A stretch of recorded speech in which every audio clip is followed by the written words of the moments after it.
ಬೆಂಗಳೂರು ಉತ್ತರದ ಧನುಷ್ 625ಕ್ಕೆ 625 ಅಂಕ ಪಡೆದಿದ್ದಾರೆ. ಶ್ರಮಕ್ಕೆ ತಕ್ಕ ಪ್ರತಿಫಲ ಸಿಕ್ಕಿದೆ. ಮನೆಯಲ್ಲಿ ಸಂಭ್ರಮ ಮನೆ ಮಾಡಿದೆ. ಸಂಬಂಧಿಕರೊಂದಿಗೆ ಸಿಹಿ ಹಂಚಿ ಖುಷಿಯನ್ನ ಹಂಚಿಕೊಂಡಿದ್ದಾರೆ ಧನುಷ್.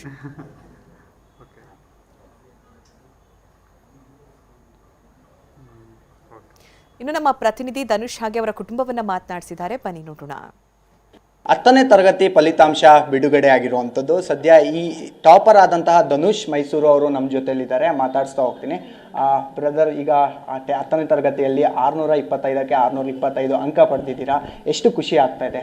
ಭಾಳ ಖುಷಿ ಆಗ್ತಿದೆ. ರಿಸಲ್ಟ್ಸ್ ನೋಡಿದ ತಕ್ಷಣ ನಂಬೋಕ್ಕಾಗಲಿಲ್ಲ. ಸೈಟ್ ರಿಫ್ರೆಶ್ ಮಾಡೆಲ್ಲ ನೋಡಿದೆ, ಆದರೆ ನಿಜವಾಗ್ಲೂ 625 ಬಂದಿತ್ತು. ಭಾಳ ಖುಷಿ ಆಯಿತು.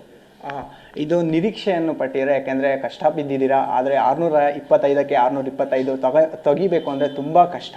ಅಂಥದ್ರಲ್ಲಿ ನೀವು ಸಾಧನೆಯನ್ನು ಮಾಡಿದ್ದೀರಾ. ಎಷ್ಟು ಖುಷಿ ಆಗ್ತಾ ಇದೆ?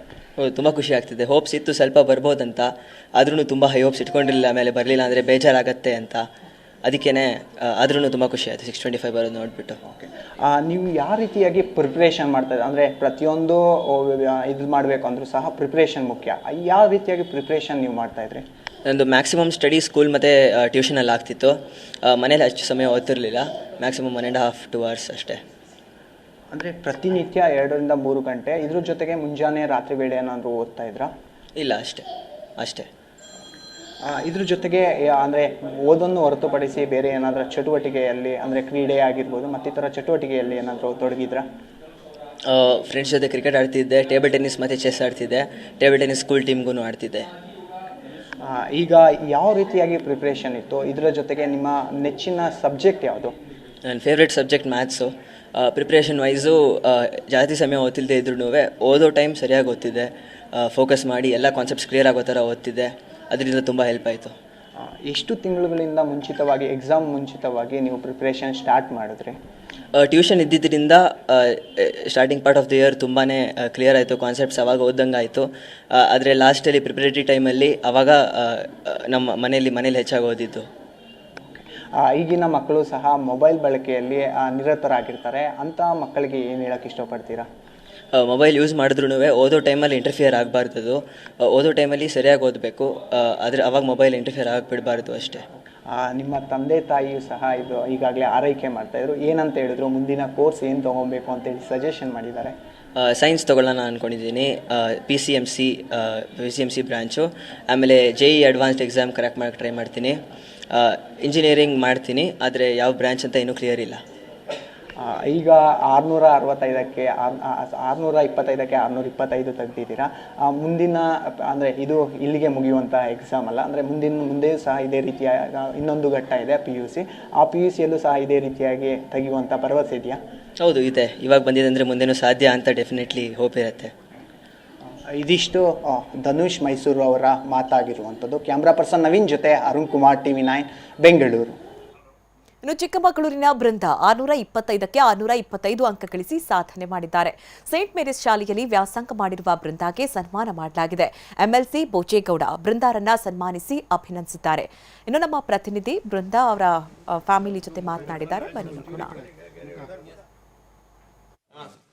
625ಕ್ಕೆ 625 ಅಂಕ ಪಡೆದಿರುವಂತಹ ಚಿಕ್ಕಮಗಳೂರಿನ ಸೇಂಟ್ ಮೇರಿಸ್ ಶಾಲೆಯ ವಿದ್ಯಾರ್ಥಿನಿ ಬೃಂದಾ ನಮ್ಮ ಜೊತೆ ಇದ್ದಾರೆ. ಅವರನ್ನು ಮಾತನಾಡ್ಸೋಣ.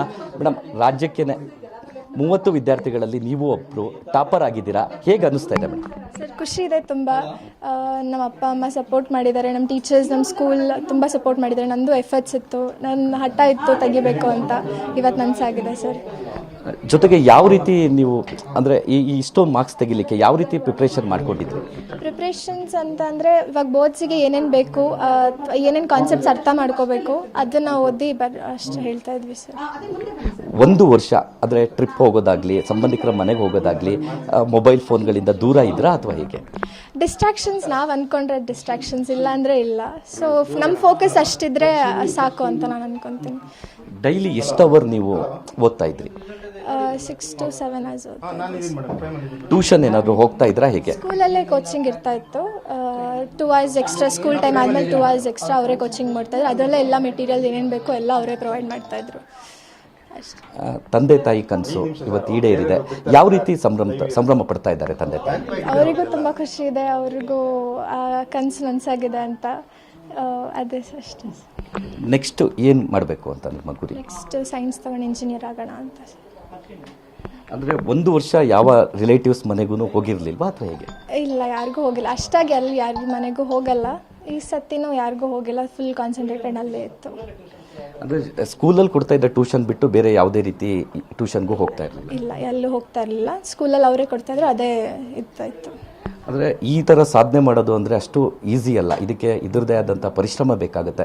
ನಿಮಗೆ ಸಪೋರ್ಟಿವ್ ಆಗಿ ಈ ರೀತಿಯ ಇದೇ ರೀತಿ ಓದಬೇಕು, ಜೊತೆಗೆ ಈ ರೀತಿ ಪ್ರಿಪ್ರೇಷನ್ ಮಾಡಿಕೊಂಡ್ರೆ ನಿಮ್ಗೆ ಹೆಲ್ಪ್ ಆಗುತ್ತೆ ಅಂತ ಗೈಡ್ ಮಾಡಿದ್ದು ತಂದೆ ತಾಯಿ ಮತ್ತು ಶಿಕ್ಷಕರು ಹೇಗೆ ಅನಿಸುತ್ತೆ ಇವತ್ತು?